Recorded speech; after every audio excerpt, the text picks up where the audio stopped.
हिंदू महाकाव्यों के अनुसार 10 सबसे शक्तिशाली अस्त्र जिनके उपयोग से सारा ब्रह्मांड कांपता था। हिंदू धर्म में अस्त्र शस्त्र जैसे धनु, बाण, तलवार, कटार, भाले, गदा। आप देख रहे हैं आपका अपना YouTube चैनल, तो चलिए करते हैं ज्ञान की बातें। वीडियो में आगे बढ़ने से पहले हमारे चैनल को सब्सक्राइब अवश्य करें और बेल आइकन को जरूर दबाएं। साथ ही कमेंट बॉक्स में जय श्री राम जय बजरंग। नंबर 1 पर है त्रिशूल। इसके बारे में तो आप सब जानते ही होंगे। यह महादेव का सबसे बड़ा अस्त्र है। इसे सिर्फ महादेव के अलावा माता पार्वती ही उठा सकती है। यह एक बार चल गया तो स्वयं महादेव के अलावा रोकना नामुमकिन है। नंबर 2 पर है ब्रह्मास्त्र। यह अचूक और सबसे भयंकर अस्त्र है।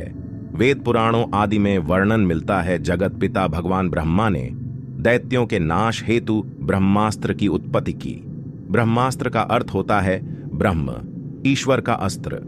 रामायण काल में जहां यह विभीषण और लक्ष्मण के पास यह अस्त्र था, वहीं महाभारत काल में यह द्रोणाचार्य, अश्वत्थामा, कृष्ण, कुवलाश्व, युधिष्ठिर, कर्ण, प्रद्युम्न और अर्जुन के पास था।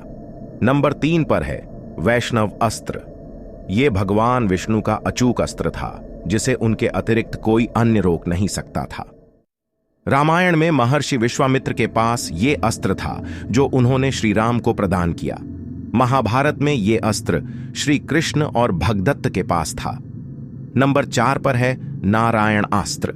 यह भगवान नारायण का अत्यंत विनाशकारी अस्त्र है। इसका कोई प्रतिकार नहीं है और इसे केवल भगवान विष्णु ही रोक सकते हैं। इस अस्त्र का प्रयोग करने से इंद्रास्त्र, वरुणास्त्र, आग्नेयास्त्र इत्यादि अनेकानेक दिव्यास्त्र इससे निकलकर शत्रुओं का नाश कर देते हैं। रामायण में ये अस्त्र श्री राम एवं मेघनाद के पास था। महाभारत में ये अस्त्र श्री कृष्ण एवं अश्वत्थामा के पास था। नंबर 5 पर है सुदर्शन चक्र। ये श्री हरि का अस्त्र है जो उन्हें महादेव से प्राप्त हुआ था। इसकी उत्पत्ति स्वयं भगवान शंकर के तीसरे नेत्र से हुई थी। कई जगह ये वर्णन है कि इसे विश्वकर्मा ने निर्मित किया था।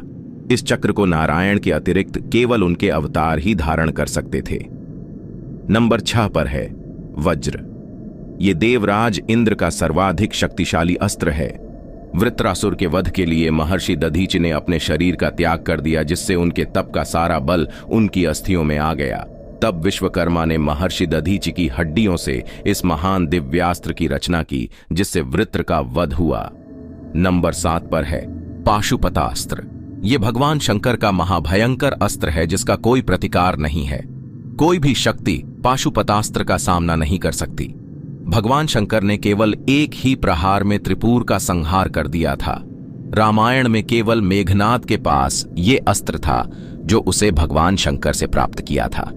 महाभारत में ये अस्त्र केवल अर्जुन के पास था। नंबर 8 पर है गरुड़ास्त्र। ये नागास्त्र का निवारण अस्त्र था, जिससे अनेक गरुड़ उत्पन्न होते थे और नागों को खा जाते थे। रामायण में ये श्री राम के पास और महाभारत में अर्जुन के पास था। श्री राम ने इसका उपयोग लंका युद्ध में किया था। नंबर 9 पर है विष्णु ज्वर। यह भगवान विष्णु का सर्वाधिक शक्तिशाली अस्त्र है।